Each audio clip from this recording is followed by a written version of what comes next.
Si vous vivez selon la chair, vous mourrez.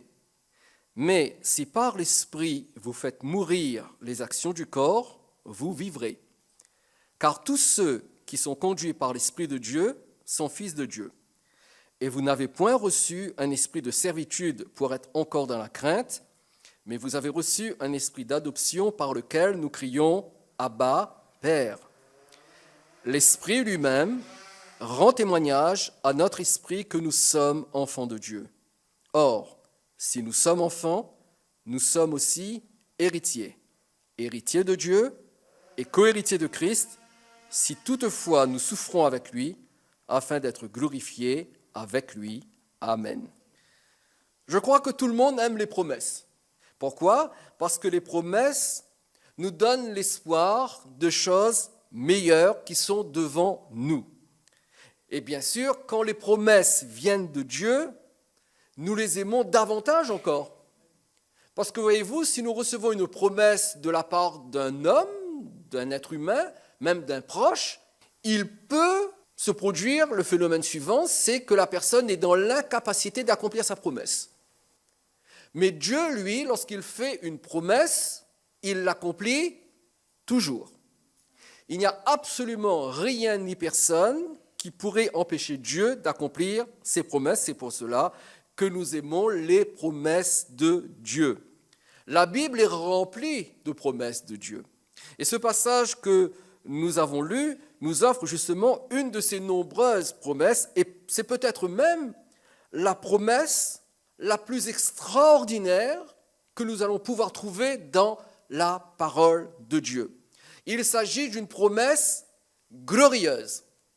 Cependant, même si cette promesse est glorieuse, elle est en même temps effrayante.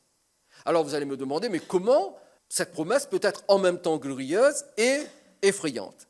Eh bien, elle est glorieuse dans sa nature, mais elle est effrayante dans sa condition. Premièrement, parlons de la nature de la promesse, qui nous indique combien cette promesse est glorieuse. En quoi consiste la nature de cette promesse ? Nous avons lu dans le verset 17 de Romains 8 tout à l'heure, et j'aimerais que nous reprenions ce verset, ou du moins la portion de ce verset qui nous intéresse.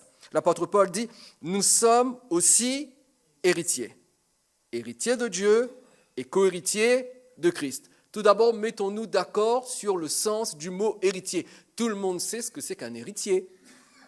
Un héritier, c'est un individu qui reçoit un patrimoine de la part d'une autre personne, habituellement lorsque cette dernière meurt.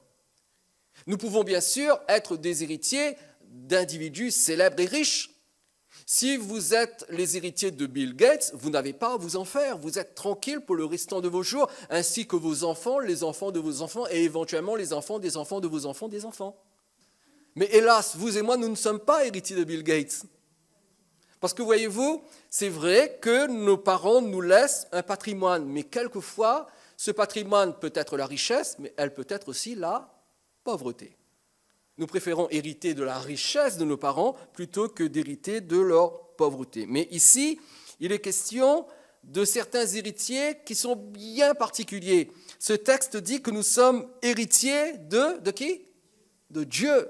Pas de Bill Gates, pas de la reine d'Angleterre, mais de Dieu. En d'autres termes, nous avons un héritage, nous avons un patrimoine, mais un patrimoine spirituel qui nous vient de Dieu. Et la question, elle est toute simple. En quoi consiste l'héritage que nous recevons de la part de Dieu ? En quoi consiste le patrimoine spirituel que Dieu nous a légué ?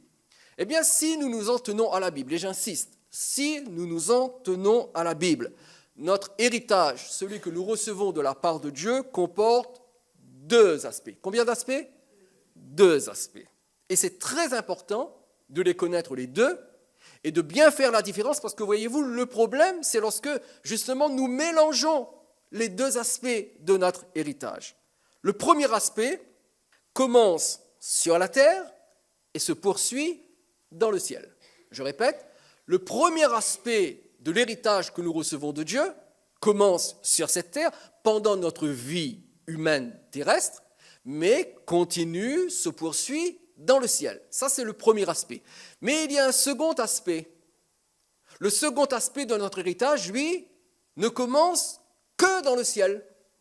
Uniquement dans le ciel. Il ne commence pas sur terre.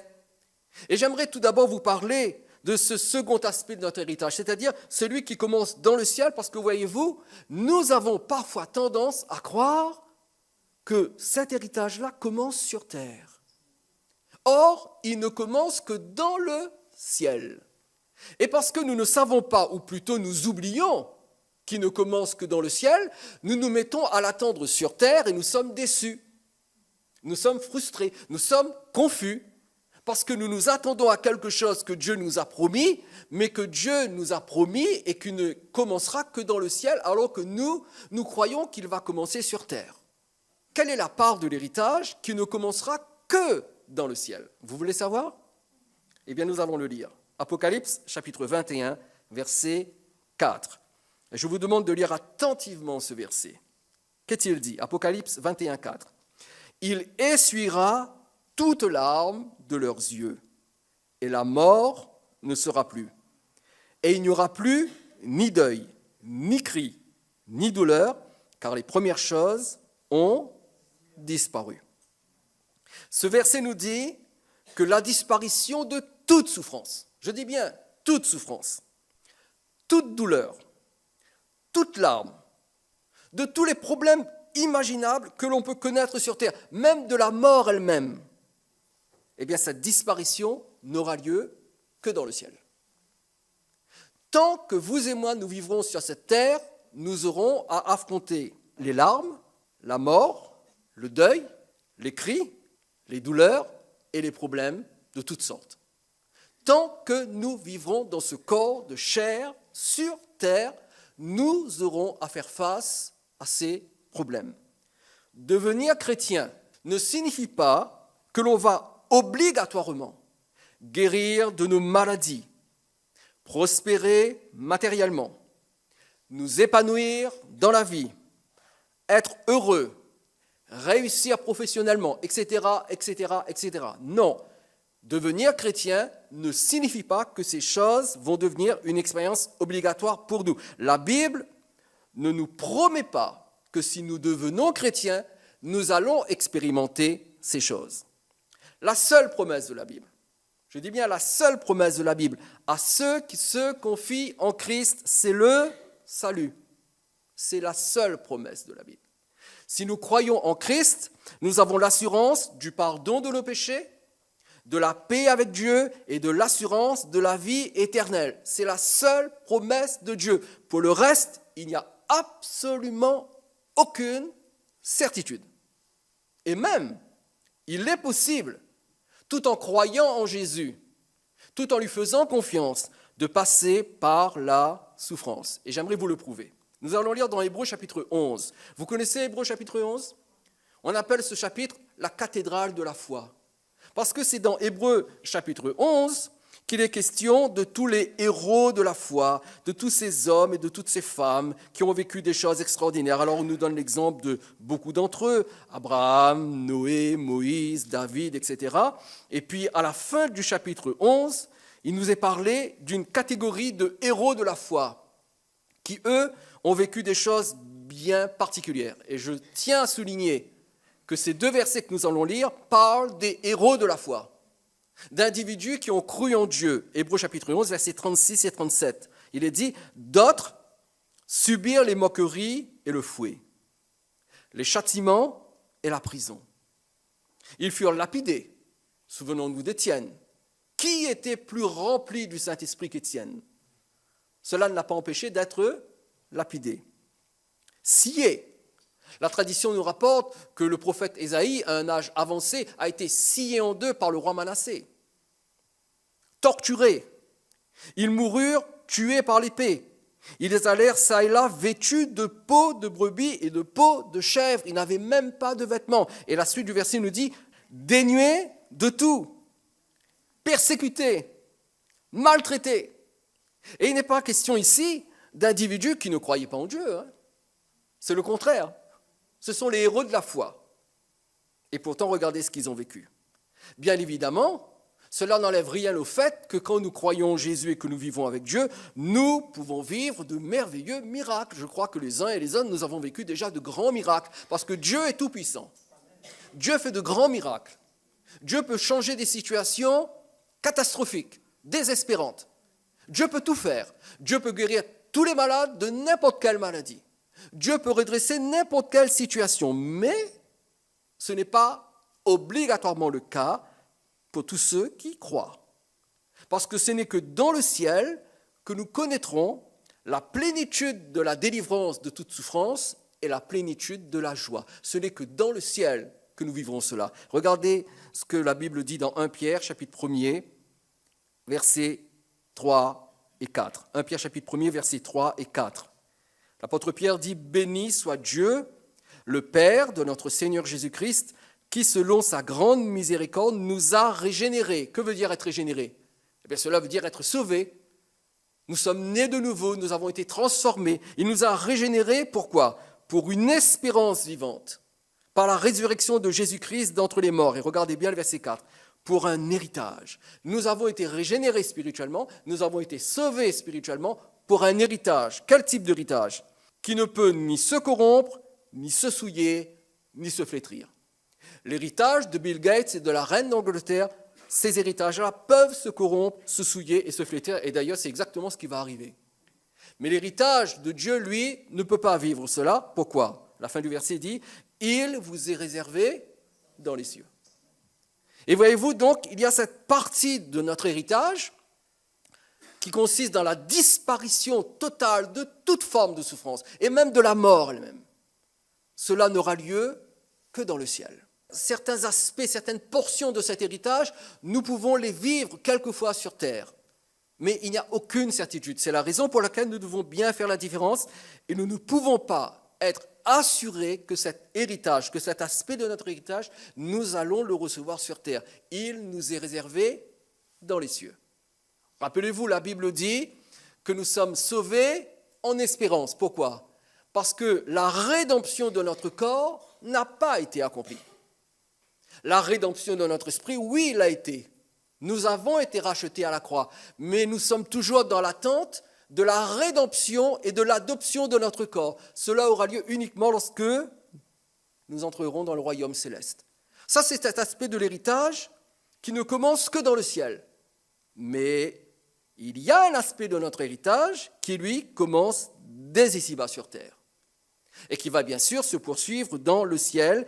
Et c'est sur cet aspect de notre héritage que nous devons nous focaliser. De quoi s'agit-il? Quelle est cette portion de notre héritage que nous recevons dès maintenant et que nous allons garder avec nous et qui sera avec nous pour l'éternité même dans le ciel? Quel est cet aspect de notre héritage? Eh bien, je ne vais pas vous faire tourner en rond pendant des minutes. Je vais vous dire tout de suite la vérité. Vous êtes d'accord avec moi?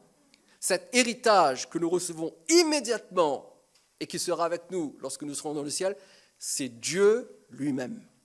La personne de Dieu est notre héritage dès maintenant si nous croyons en Jésus. Et je vais vous le prouver. Le psaume 73, les versets 25 et 26.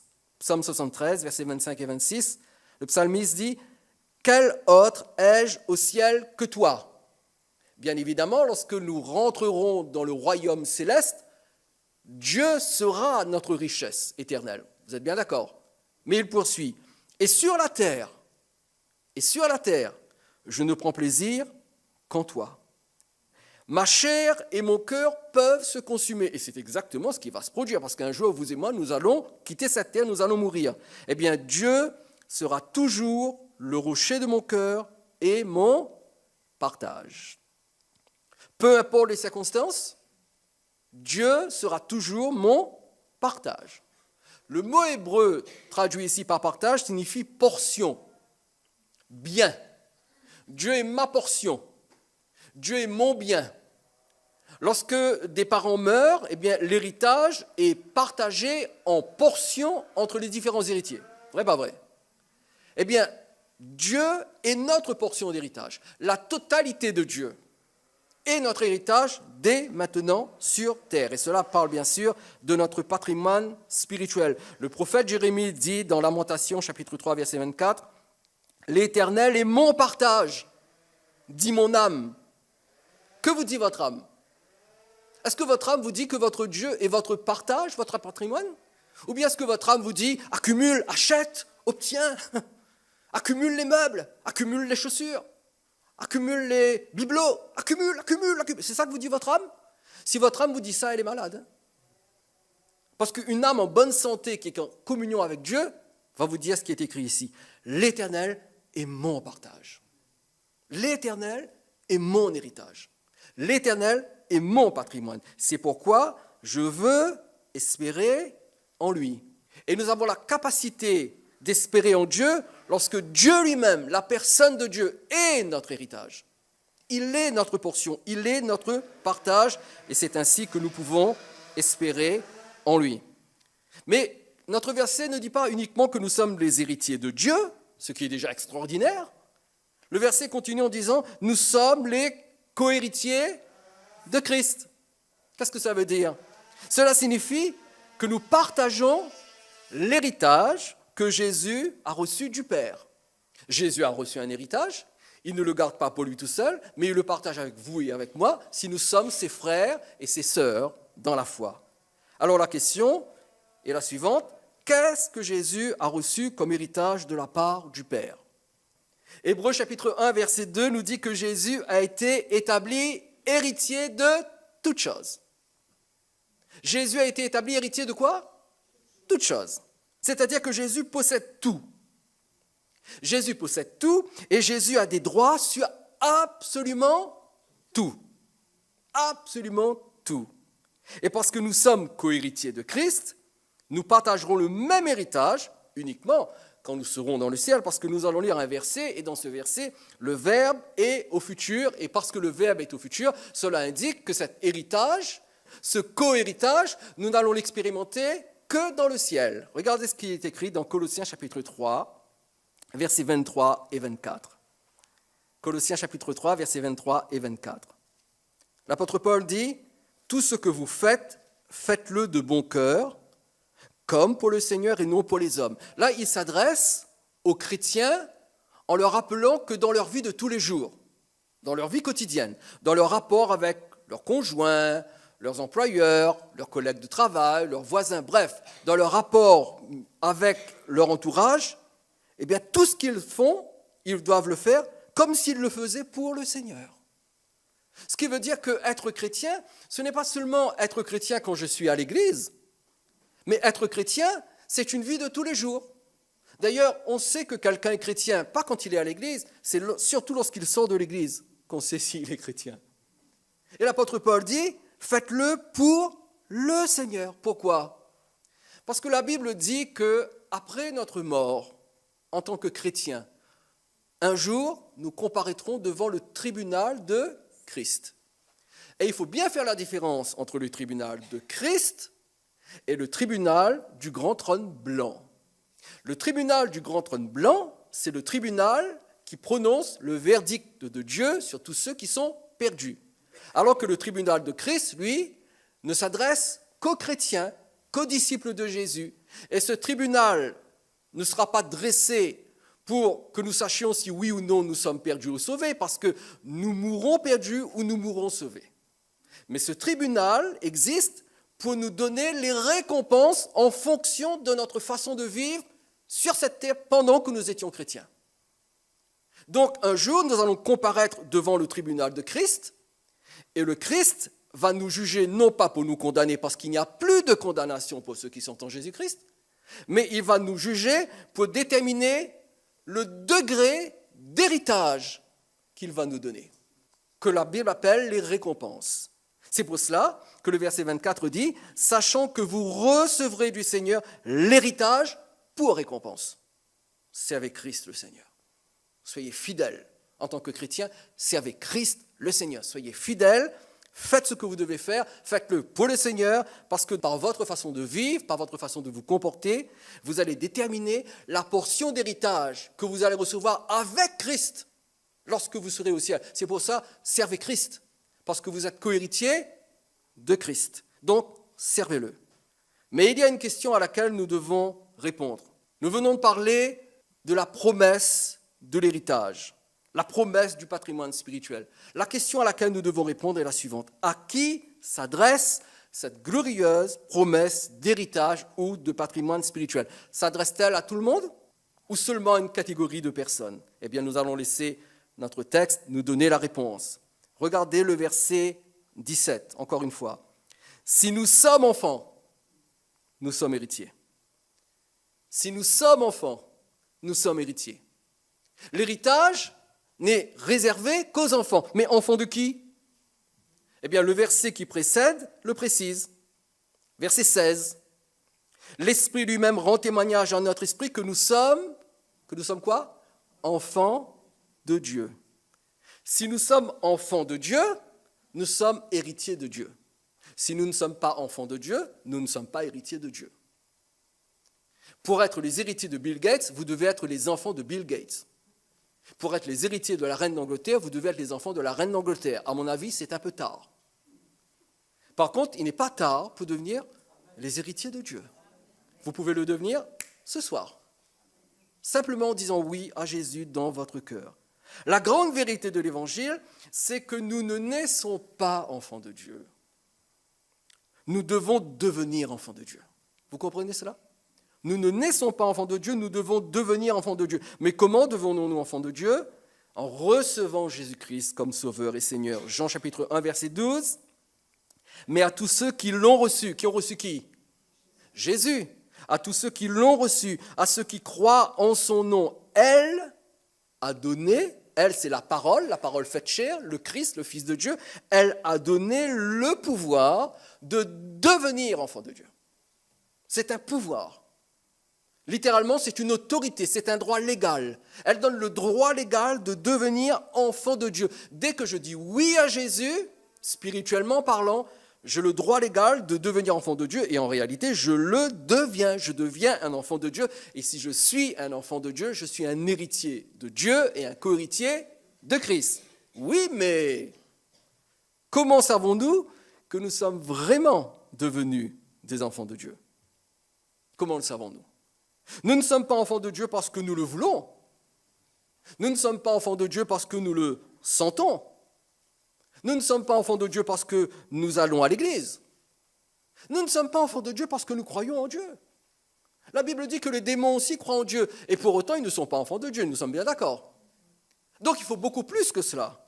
Comment savons-nous que nous sommes réellement des enfants de Dieu pour avoir part à l'héritage de Dieu? Eh bien, nous savons que nous sommes les enfants de Dieu parce que le Saint-Esprit rend témoignage à notre esprit.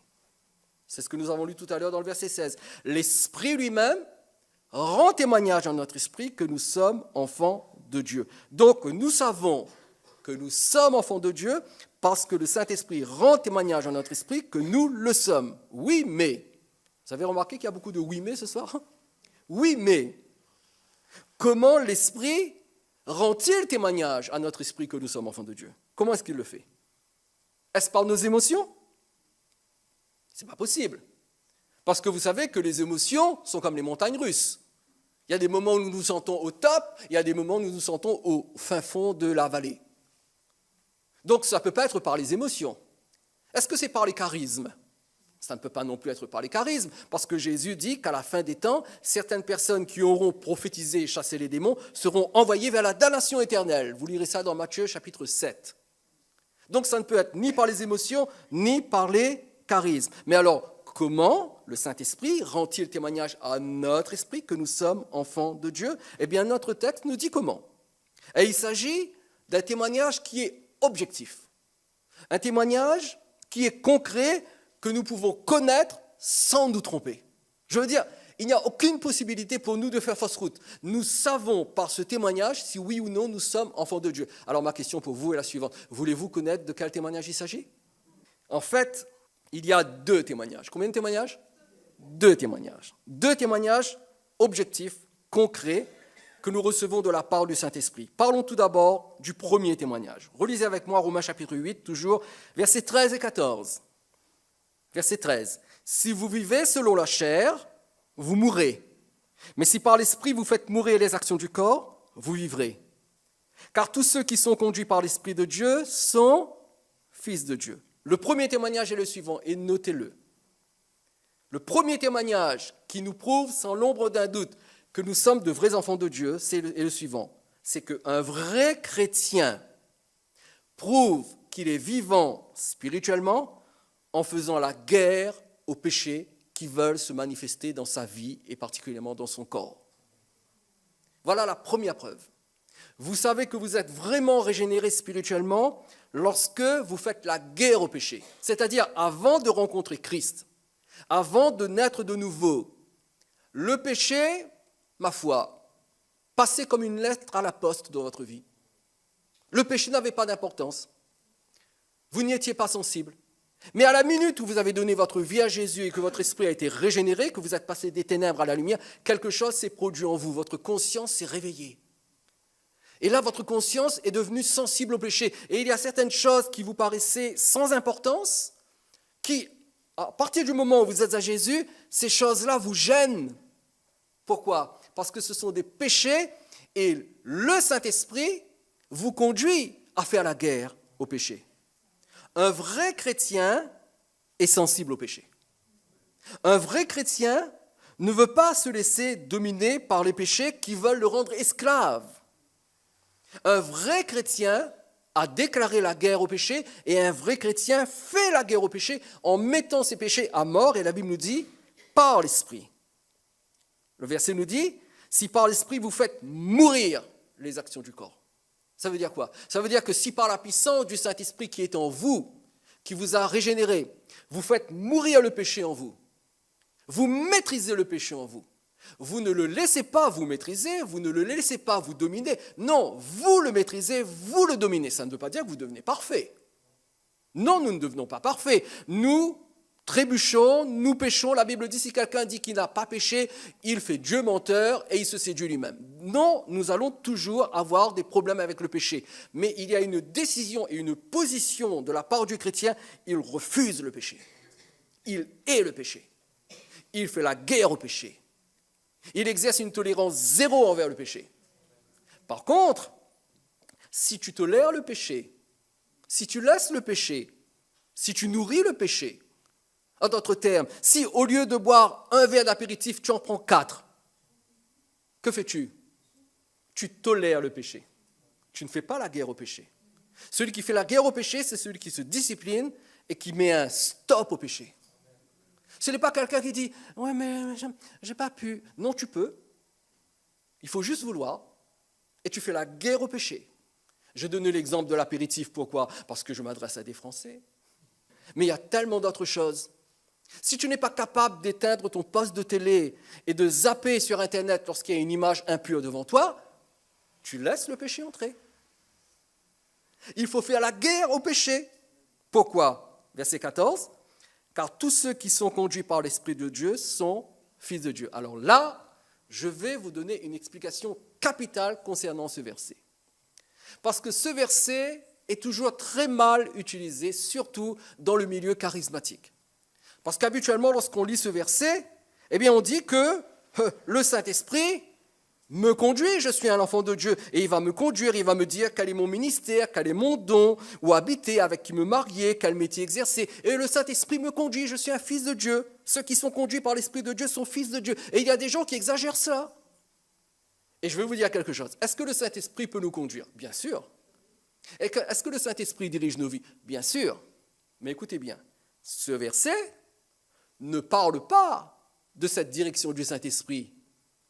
Cette fameuse direction du Saint-Esprit, voilà ton don, voilà ton ministère, voilà avec qui tu vas te marier, voilà où tu vas habiter. Non, ce n'est pas du tout de cela dont parle ce verset. Et il est important, lorsque nous lisons la parole de Dieu, de garder le flot de la pensée. L'apôtre Paul n'est pas en train de parler du combat contre le péché pour tout d'un coup nous dire que le Saint-Esprit va nous parler en nous disant « va là, va ci, fais là, fais... » Non. Parce que tout d'un coup, il changerait de sujet. Et ce n'est pas du tout son but.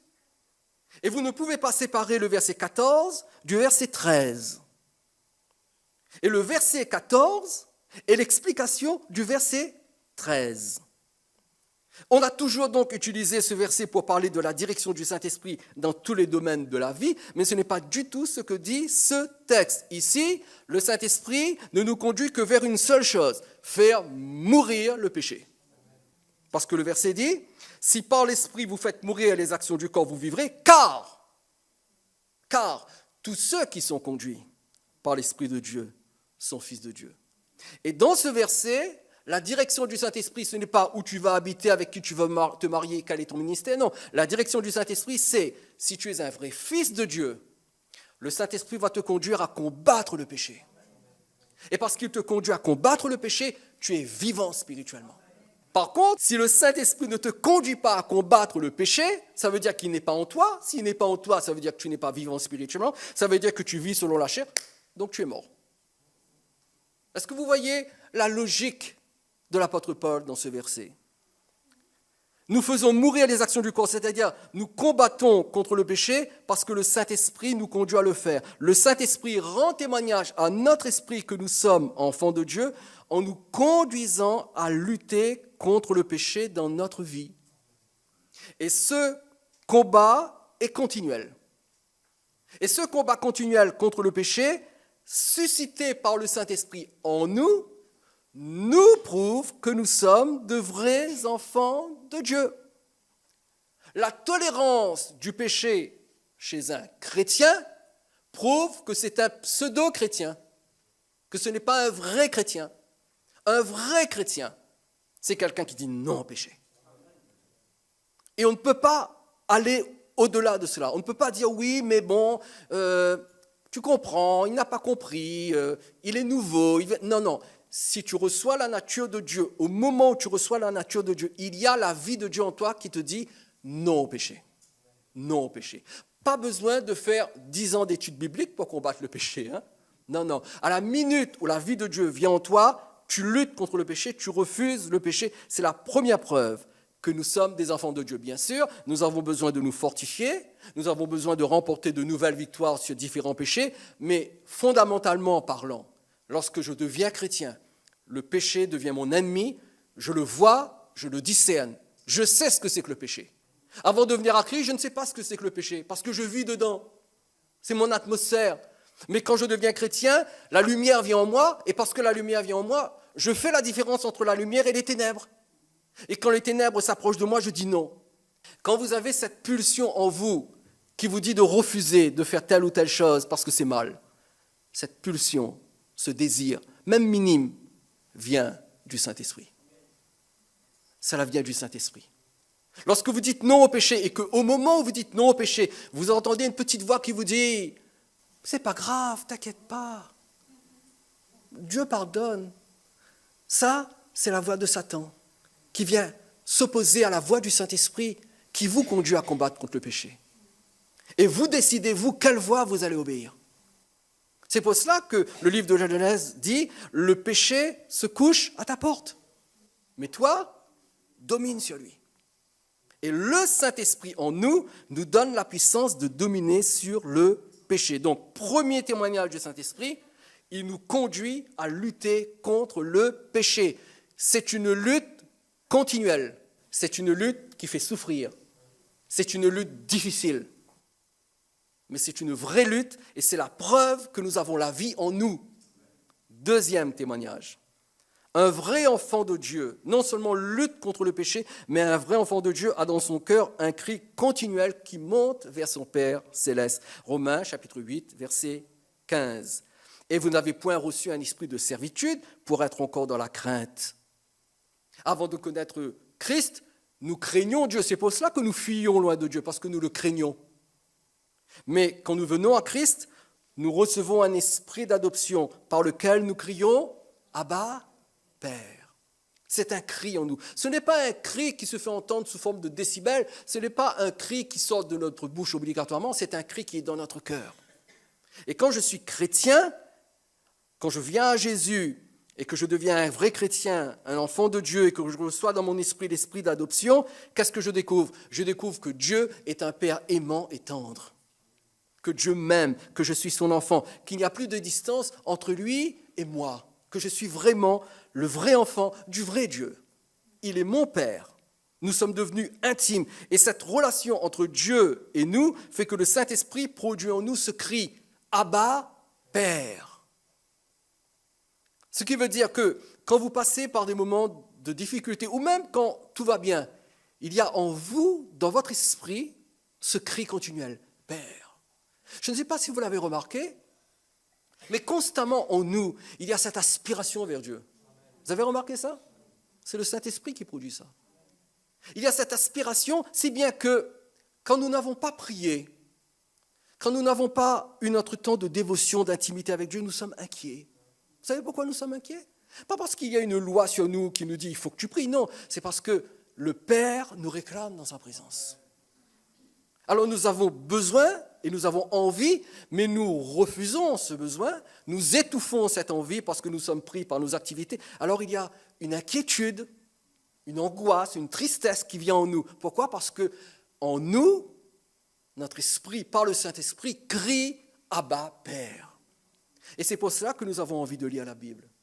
C'est pour cela que nous avons envie de prier. Nous n'avions pas envie de prier et lire la Bible avant d'être chrétiens. Vrai, pas vrai? Absolument pas.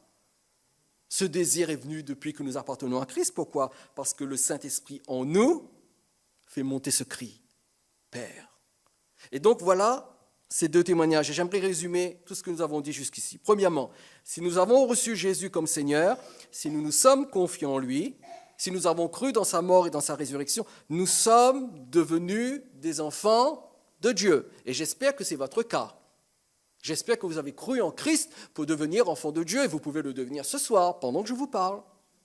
Deuxièmement, une fois que nous sommes enfants de Dieu, le Saint-Esprit nous rend témoignage que nous sommes de vrais enfants de Dieu en nous conduisant à lutter contre le péché et en nous faisant crier vers notre Père dans un élan d'intimité et de confiance en lui.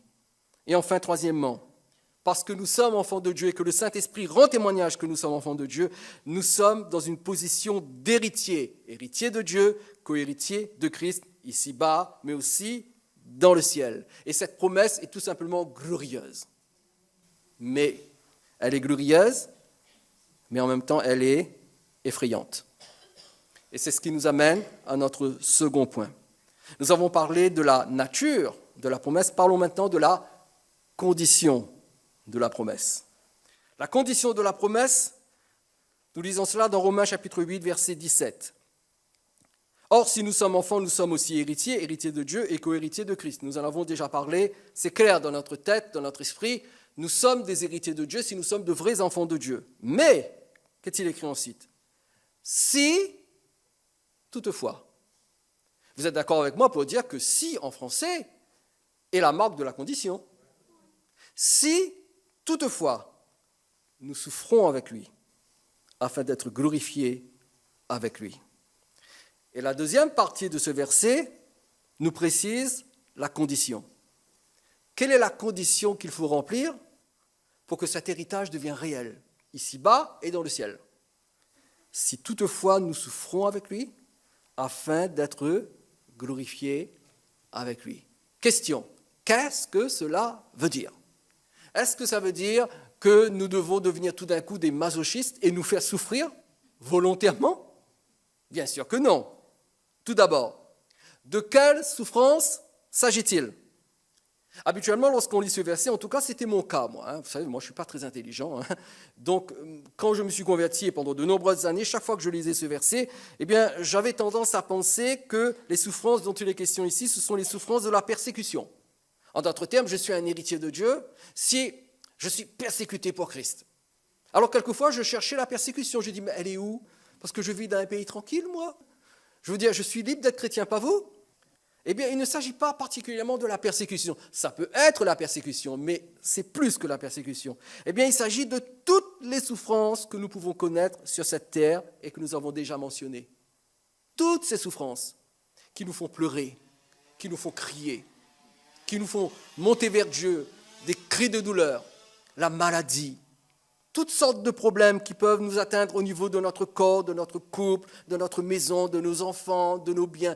Toutes sortes de souffrances, toutes ces souffrances que nous pouvons connaître lorsque nous sommes sur terre. Et vous le savez, personne n'est à l'abri de ces souffrances, pas même les chrétiens. Même les enfants de Dieu souffre. Mais alors, que devons-nous faire lorsque nous souffrons? Que devons-nous faire lorsque nous sommes malades? Lorsque nous passons par le deuil? Lorsque nous connaissons des échecs? Lorsque nous avons des problèmes en tout genre qui nous submergent au point où nous ne savons plus où donner de la tête? Que devons-nous faire lorsque nous souffrons? Nous devons souffrir avec lui. Nous devons souffrir avec Christ. Ce verset signifie que nous devons résister à la tentation. Nous devons résister au piège du diable qui accuse Dieu dans notre esprit lorsque nous nous disons des choses de ce genre. Pourquoi Dieu a-t-il permis que cela m'arrive? Je suis sûr que vous l'avez dit une fois dans votre vie. Pourquoi est-ce que Dieu permet que ça m'arrive? Si Dieu m'aime, s'il est tout-puissant, pourquoi est-ce qu'il n'intervient pas? Ne voit-il pas combien je souffre? Ne voit-il pas que je suis arrivé à bout? Pourquoi est-ce qu'il n'intervient pas? Je sers Dieu fidèlement depuis de nombreuses années, mais il m'arrive toujours des problèmes extrêmement douloureux, plus douloureux les uns que les autres. J'ai l'impression que je suis victime de la loi des séries. Je ne m'en sors pas, c'est problème sur problème. Pourquoi? Vous avez déjà entendu cette petite voix? Eh bien, quand cette petite voix vient en vous, vous devez résister.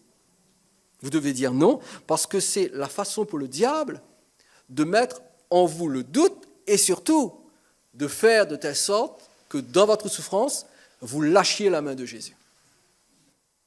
Et face à la souffrance, nous sommes tentés d'abandonner Dieu, nous sommes tentés de délaisser le Seigneur Jésus, nous sommes tentés de mettre notre foi de côté, de ne plus nous attendre à Dieu, de baisser les bras, de nous décourager, de lâcher la main de Jésus. Nous sommes tentés de le faire. Vrai, pas vrai? Nous sommes tentés de le faire. Mais si vous et moi, nous voulons recevoir notre héritage spirituel, celui qui commence sur cette terre et celui qui commencera dans le ciel, si nous voulons recevoir notre héritage spirituel, nous devons rester avec Jésus lorsque nous souffrons. Nous ne devons pas lui lâcher la main. Tu souffres? Eh bien, reste avec Jésus. Souffre avec Jésus. Fais entrer Jésus dans ta souffrance. Je ne peux pas vous promettre ce soir que votre souffrance va s'arrêter. Par contre, je peux vous dire que si Jésus entre dans votre souffrance et que vous êtes avec lui dans votre souffrance, les choses vont être sensiblement différentes. Elles vont être différentes. C'est pour ça que la Bible dit que nous devons souffrir avec lui.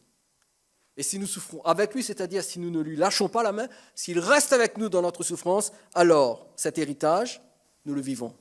La question est, souffres-tu avec lui ou souffres-tu sans lui parce que tu as été déçu par Dieu? Il n'y a rien de pire que d'être déçu par Dieu, parce que c'est un mensonge. Dieu ne déçoit personne. Nous sommes déçus par les événements, nous sommes déçus par les circonstances, par les autres, par nous-mêmes, mais Dieu, lui, ne nous déçoit jamais.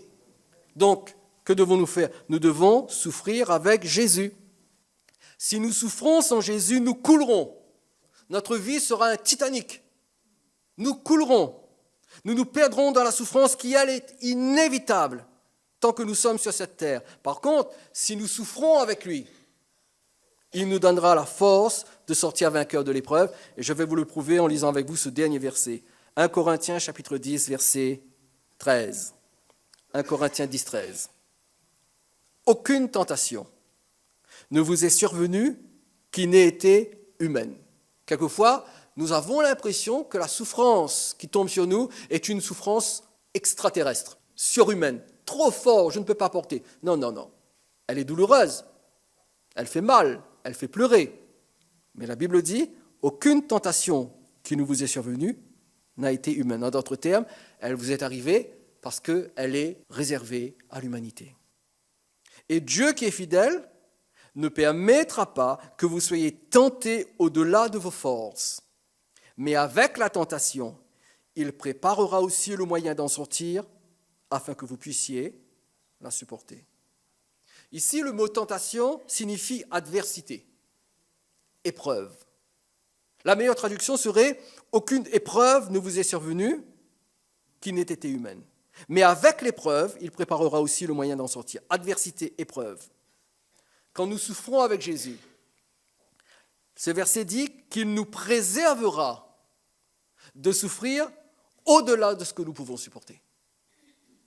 En d'autres termes, si en ce moment vous avez une souffrance et que cela vous fait mal, et je n'en doute pas, eh bien Dieu permet que cette souffrance arrive dans votre vie parce qu'il vous a déjà donné la capacité de supporter cette souffrance. Quand bien même elle vous fait pleurer, quand bien même elle vous fait gémir. Et c'est la raison pour laquelle, au sein de notre souffrance, nous devons rester fidèles au Seigneur et nous devons souffrir avec Jésus. Parce que Dieu, en tant que Père, ne va jamais, jamais permettre que nous souffrions au-delà de notre capacité à supporter cette souffrance. Et c'est parfois l'impression que nous avons. Nous disons, mais je ne suis plus capable, c'est plus possible, je ne peux plus supporter. Vous savez, la souffrance prend fin lorsque Dieu sait que nous ne pouvons vraiment plus la supporter. Mais tant que vous la supportez, cela veut dire que Dieu vous rend capable de la supporter. Est-ce qu'il faut prier pour que la souffrance prenne fin? Bien sûr qu'il faut prier. Bien sûr. Ce verset ne dit pas qu'il faut accepter la souffrance.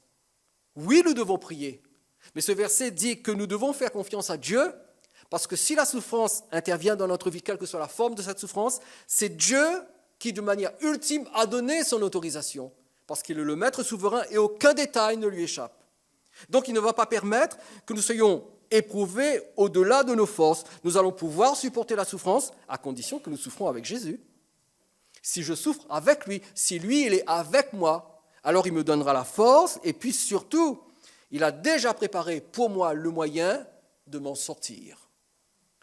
Quand l'épreuve commence, la solution à l'épreuve est déjà prête. Ce dont nous avons besoin, c'est de patience, c'est de soumission et c'est de toujours garder notre main dans la main de Jésus parce que nous devons souffrir avec lui. La vie chrétienne ne signifie pas l'annulation de toute souffrance. La vie chrétienne signifie qu'avec Christ, ma souffrance peut être transcendée, elle peut être transformée. Parce que si je souffre avec Christ, cela va faire la différence. Est-ce que vous et moi, nous allons remplir la condition? Est-ce que nous allons tenir la main de Jésus ou bien est-ce que nous allons lâcher la main de Jésus? Le Saint-Esprit, ce soir, attend une décision de notre part. Et je sais que certains d'entre vous, vous souffrez. Je sais que les jours qui ont précédé ont été difficiles. Peut-être même les mois. Peut-être même que votre vie ressemble à une vie de souffrance. Eh bien, prenez courage si vous êtes un enfant de Dieu. Vous êtes l'héritier de Dieu. Dieu lui-même, sa personne, sa présence, sa communion est votre lot, votre portion, votre bien. Plongez-vous dans l'intimité avec Dieu. Passez du temps avec Dieu, cherchez sa face, priez et laissez la présence de Dieu devenir un véritable héritage, un véritable bien spirituel que vous pouvez toucher. Deuxièmement, sachez qu'il y a un héritage encore plus grand qui nous attend dans le ciel. Et sur cette terre, restons près du Seigneur Jésus. Ne lâchons pas sa main. On va être tenté de lâcher, hein. On va être tenté, mais ne lâchons pas sa main. Il est avec nous. Voulez-vous que Jésus entre dans votre souffrance ce soir? Pour qu'il change? Qu'est-ce qu'il va changer? Je ne sais pas. Parce que je ne connais pas votre souffrance et je ne sais pas ce qu'il va faire. Mais je sais une chose, si vous le faites entrer dans votre souffrance, quelque chose va se passer. Parce que jamais Jésus n'est quelque part sans que rien ne se passe. Et alors que nous sommes devant le Seigneur sous son regard, là à votre place, au milieu de votre souffrance, prenez la décision ce soir d'arrêter de vous plaindre. Ça ne veut pas dire qu'il ne faut pas parler de votre souffrance. Bien sûr, vous pouvez parler de votre souffrance et vous pouvez nous en parler. Et la Bible dit que nous devons pleurer avec ceux qui pleurent. Et si vous pleurez, nous pleurerons avec vous. Vous pouvez nous parler de votre souffrance. Mais il y a une différence entre parler de sa souffrance et se plaindre et geindre. Faites entrer Jésus dans votre souffrance. Ouvrez-lui votre cœur et dites-lui, Seigneur Jésus, viens dans ma souffrance. Je souffre, Jésus. J'ai besoin de toi. J'ai besoin de ta grâce. J'ai besoin que tu interviennes parce que je suis ton enfant. Dieu est mon Père. Je suis son héritier. Je suis co-héritier avec toi, Jésus. Alors je t'invite, je te supplie même, viens Jésus. Je veux souffrir avec toi. Je ne veux plus souffrir sans toi. Je ne veux plus essayer de m'en sortir par moi-même, par mes propres forces, mais je veux souffrir avec toi. Viens dans ma souffrance et fais ce que toi seul peux faire. Donne-moi la force, donne-moi la paix, donne-moi tout ce qui est nécessaire pour que non seulement je supporte cette souffrance, mais que je puisse en sortir vainqueur. Viens, Seigneur Jésus. Laissez Jésus venir dans votre souffrance, là où vous êtes assis à votre place. Laissez Jésus devenir votre sauveur s'il n'est pas encore votre sauveur. Si vous n'avez jamais dit oui à Jésus, dites oui ce soir à Jésus. Nous n'avons pas l'habitude à Libre-Accès de faire des appels publics, de demander aux gens de s'avancer ou quoi que ce soit. Et je ne vais pas le faire encore ce soir. Je veux juste vous dire, à votre place, c'est entre vous et Jésus. Dites oui à Jésus. C'est peut-être aujourd'hui le moment où vous devez dire oui à Jésus. Ne vous contentez pas de venir à l'église, que ce soit ici ou ailleurs. Dites oui à Jésus. Et laissez sa présence imprégner votre souffrance et que cette souffrance tourne à la gloire de Dieu. Parce que si vous souffrez avec Jésus, n'oubliez jamais ceci, vous êtes les héritiers de Dieu et les co-héritiers de Christ. Maintenant, laissez-moi prier pour vous. Père, je te prie maintenant pour mes frères et mes sœurs, je te prie pour ceux et celles qui dans ce lieu souffrent et ont besoin de ta grâce, ont besoin d'être touchés par toi. Père Tout-Puissant, manifeste cette miséricorde. Toi seul possèdes cette miséricorde céleste, majestueuse, divine, glorieuse, indescriptible. Cette miséricorde, Seigneur, manifeste-la envers tes enfants que nous sommes ce soir. Fais grâce, Seigneur, à ceux qui souffrent. Libère, guéris, réconforte, fortifie, console et restaure. Fais ce que toi seul peux faire. Nous te le demandons au nom de Jésus. Amen.